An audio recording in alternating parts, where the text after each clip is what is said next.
The pumpkin spice latte is made up of 3 important building blocks: pumpkin spice, coffee, and milk. For today's episode, we're mostly just going to be focusing on the spice aspect of it, while briefly talking on on early coffee drinks and stuff. As far as milk goes, does anyone really want an in-depth look at the origins of milk? I mean, it has to do with boobs, so yeah, a lot of people might actually. Touché. Listeners, if you want more boob content in Deep Dish, be sure to let us know in the comments section below. We'll see what we can do about it. If you need more boobs content, though, well, I don't know if we could help you with that. If you do really need to, just go check out episode 5, which talks about flan, and there's a lot of talk of like cream and boobage and anime titties and all that shit, so yeah. Well, instead of that, let's focus on the most important part of our topic, though, pumpkin spice. Right.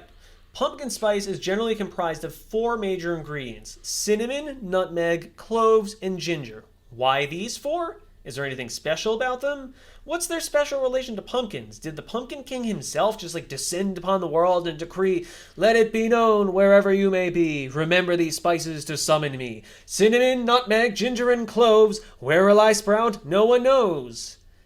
I wasn't really sure how to do an impression of Danny Elfman, so I tried. No, rather, it just seems like somehow these spices all just kind of came to be considered fall spices. Why? I don't know. That's a very good question, actually. They just sort of are. They're fall flavors. Cinnamon and nutmeg especially. It's hard to think of an explanation why. It's just like the old Apple Jacks commercial. They taste like fall because they just do. Just do. Yeah, we looked it up. We tried to research this. It doesn't really seem like any of them are harvested during the late summer or anything, or in the fall, so that idea is out. Maybe because a lot of them tend to be dried, they could last the cold weather, so long-lasting equals fall? I guess, but if they're long-lasting, you could also just eat them all year round, too, so I don't know. Yeah, this is a bit of a food mystery here. But if we could get technical for a moment, maybe we should stop looking at this from a historical perspective and instead look at it from a culinary perspective. Right. So let's consider the flavor profile of all these spices. They're all, well, spicy, so to speak. They're energizing, and more importantly, they all have a warming feel to them. So think about it. When fall hits and the weather starts to cool down, what better flavor to add to your desserts than something that's like cinnamon and ginger, which is very warm on the tongue and warm inside you. Consider also these spices came together to be included in pumpkin dishes and other foods involving squash, which they also tend to be harvested at the end of summer and early fall.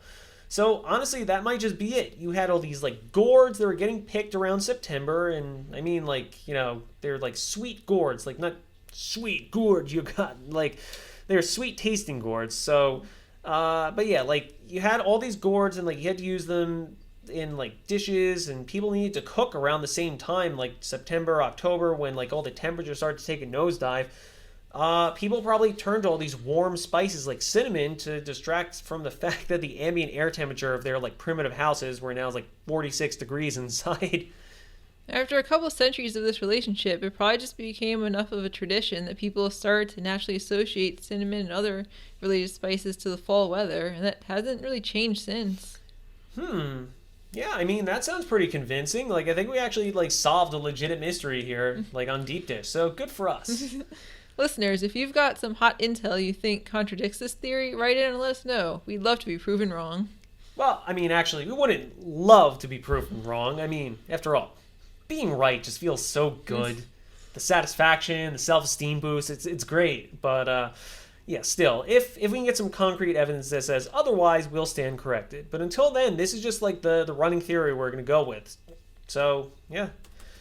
Actually, come to think, we're all over the place right now in terms of establishing the early origins of the topic. So let's get back on track. Let's talk about the spices themselves and see where they came from.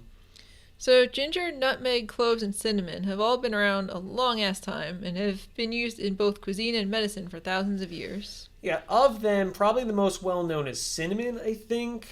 Everybody knows cinnamon. It's beloved, but also kind of divisive. Probably because even though it's a good flavor, it's very strong. Yeah, we see cinnamon in everything from pies to cereal to candy to toothpaste. Seriously, what other flavor ingredient can you say that about?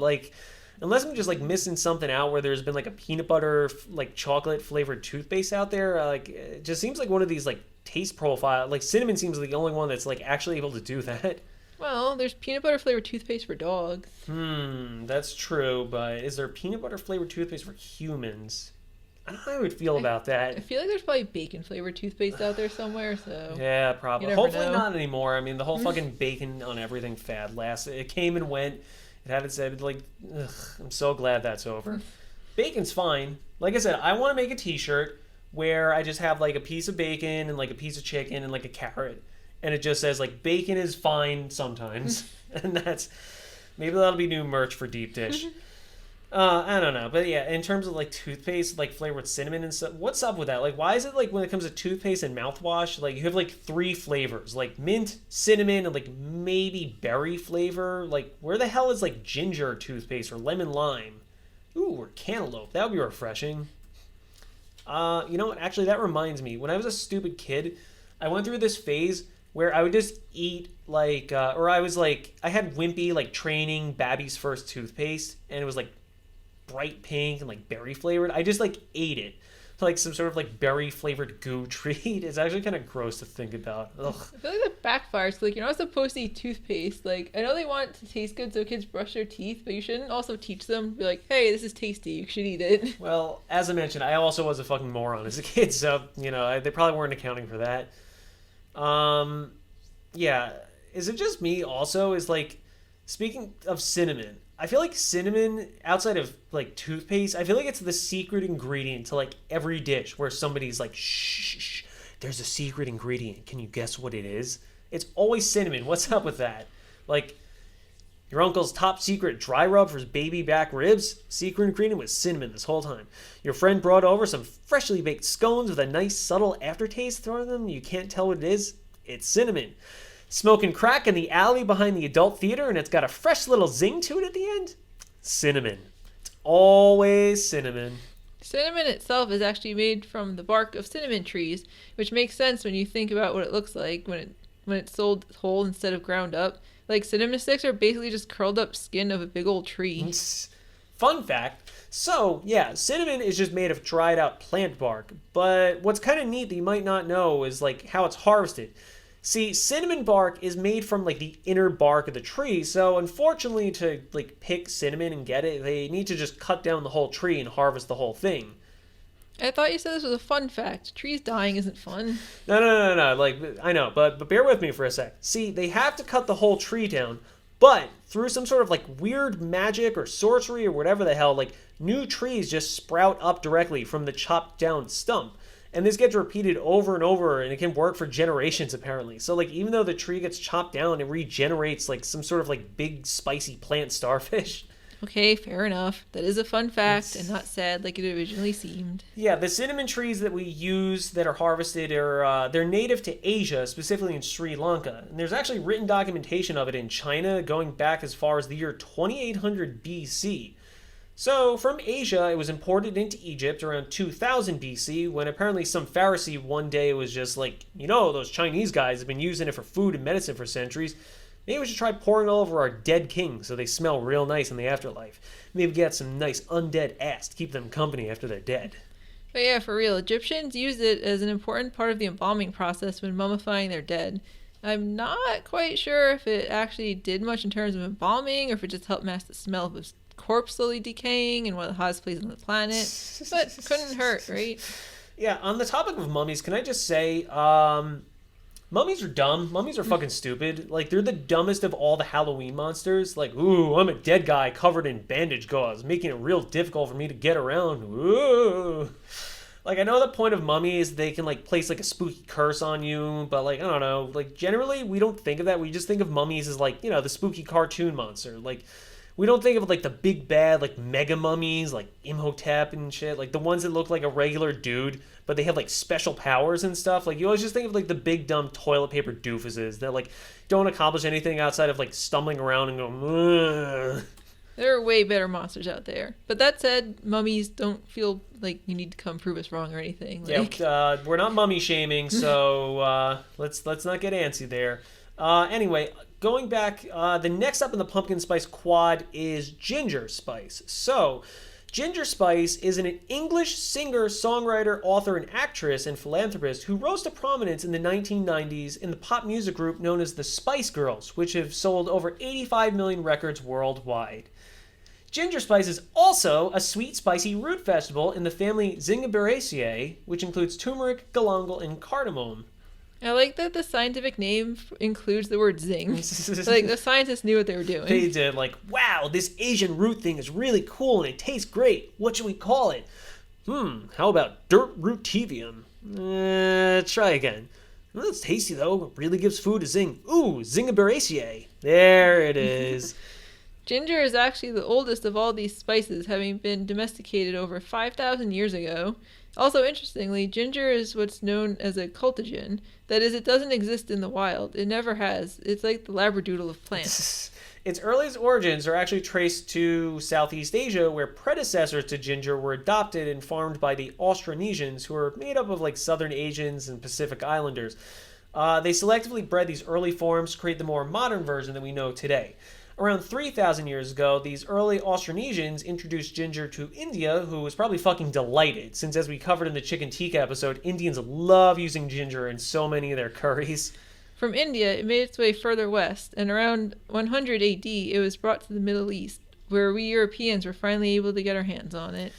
Yeah, so like if you've never actually seen whole ginger before, which I don't know, it's kind of sad, but like if you live a very sheltered life, maybe. When we say ginger, we mean like the underground rhizome of the plant, which is kind of like a cross between like the main stem and like the roots. It's basically like rhizomes are basically where like the stem goes under the ground, and like plants like ginger, it gets all like chunky and thick before it turns into like roots. Man, we have some in the fridge. We should have brought it over to use as an example for the YouTube watchers. Yeah. It kind of just looks like a weird tree hand or something. Like, actually, ginger does look kind of gross if you just sit and stare at it for a long time. Although, to be fair, a lot of things look kind of gross if you sit and stare at them for too long. Yeah, that's true. Like, pro tip, this goes for all you listeners, too. Don't do this with your foot. Don't just stare at your foot over and over. Because the longer you stare at a human foot, the closer you get to just saying, like, the fuck is this thing? And just, like, massacring it off with a reciprocating saw. Ginger, on the other hand, ginger in its fresh form is like you said, it's like a root thing, but so like it can be grated, which is great, no pun intended. But over time, people developed a dried form of it so they could like just crumble or I guess grate it or whatever, pulverize it into a powder, which helped prevent it from spoiling.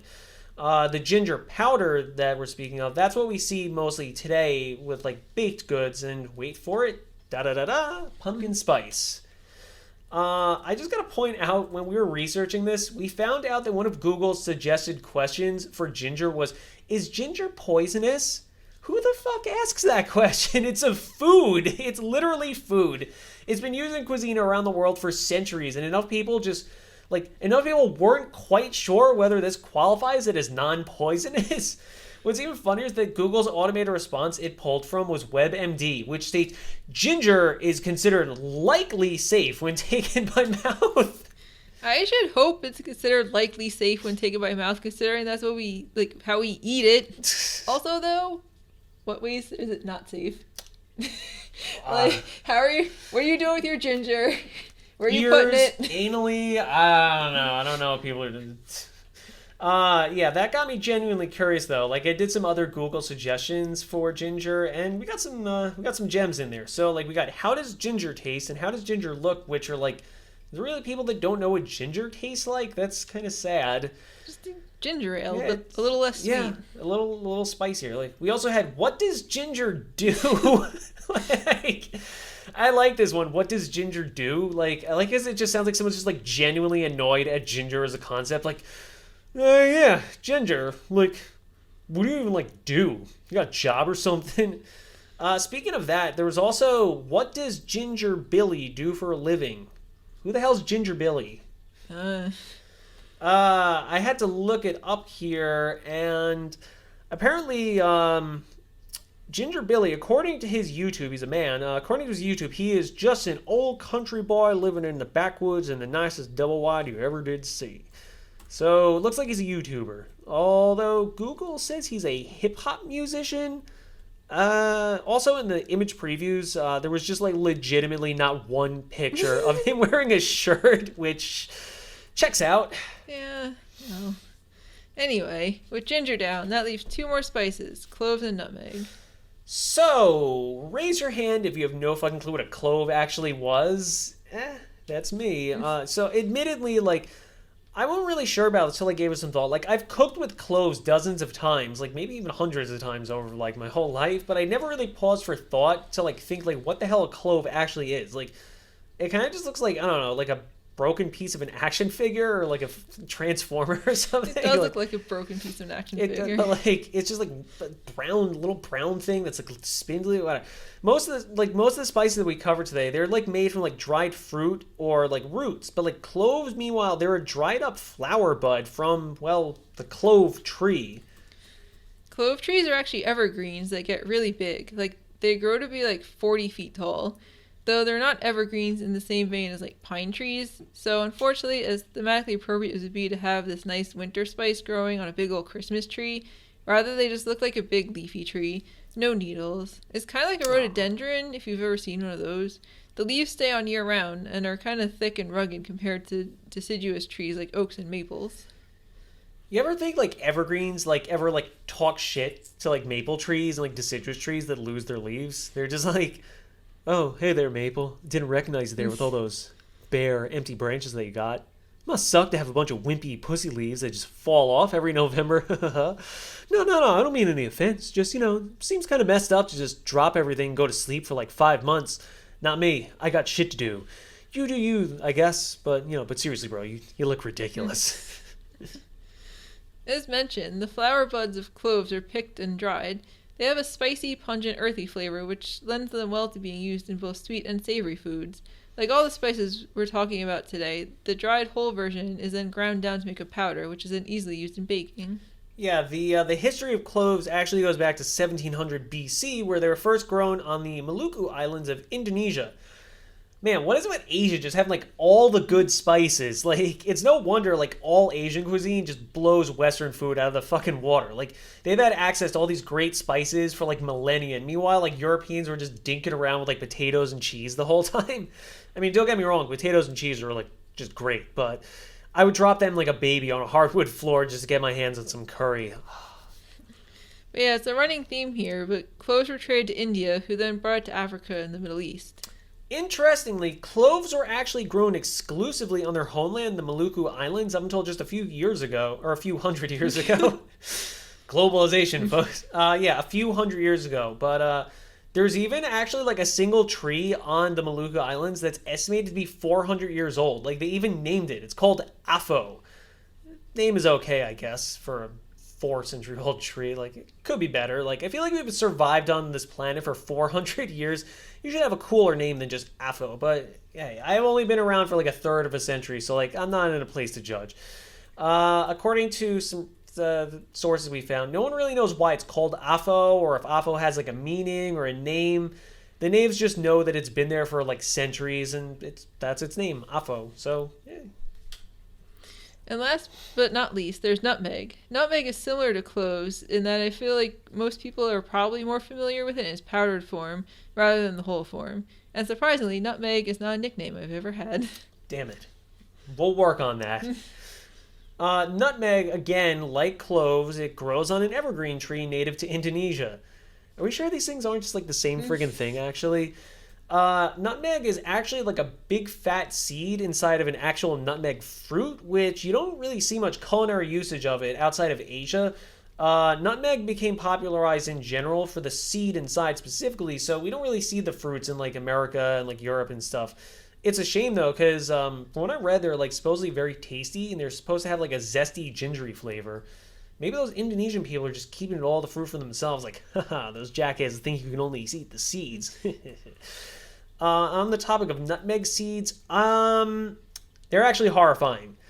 Well, not the version that we see in stores over here. Like, I mean, not a lot of our listeners probably have even seen like a whole nutmeg in general, but like it mostly just looks like a round nut. Looks like an acorn without the cap. Yeah, exactly. It's just a round ball thing. Like, but no. That's not what we're talking about. We're talking about this. When I'm talking about the seed, I mean when it comes like fresh out of the fruit. Apparently, nutmeg seeds are covered in something called an areole, which is meant to protect the seed. It's bright red and it kind of looks like fishnet. So basically, like fresh nutmeg seeds, they look like a freaky alien monster egg or something. Like seriously, go look up fresh nutmeg seed on Google. Look at the images. They look like a friggin' Metroid is gonna hatch out of it at any second. Like just picture like a dark brown testicle wrapped in neon red fishnet stocking. They're horrible. They're the worst. It's a miracle that like anyone ever ended up eating these things. Because like if I were a primitive human who just like opened up a nutmeg fruit and saw that inside, I'd just be like, nope, nope, nope, nope, nope, nope. I would just close it right back up and just throw it as hard as I can, just as far into the ocean and just get rid of it. That all said, if you get rid of that weird plant foreskin and like dry the seed out, it becomes what we commonly know as a nutmeg in the West. It's just like a hard, dried out pit that can be grated into powdered nutmeg, which, well, it's spicy and earthy and yada yada yada. You get the point with all these spices. All of these spices all kind of taste pretty similar. Ginger is the most unique, and that's probably because it's a dirty old root hand, whereas cinnamon, nutmeg, and cloves are all dried out pieces of trees. Yeah, similarly to ginger, nutmeg also has like a fun, befitting scientific name. It's Myristica fragrans. So honestly, Myristica fragrans, that honestly sounds like some sort of like flower witch or like a smell sorceress from like a RPG or something. It's fun. I like it. So yeah, as you may have guessed, just nutmegs, these things were traded to India and the Middle East, and then Westerners got them, and all right, look, they all share the same basic story, so you get the idea at this point. So let's get nitty, let's get gritty, and we're going to move on to the history and development section.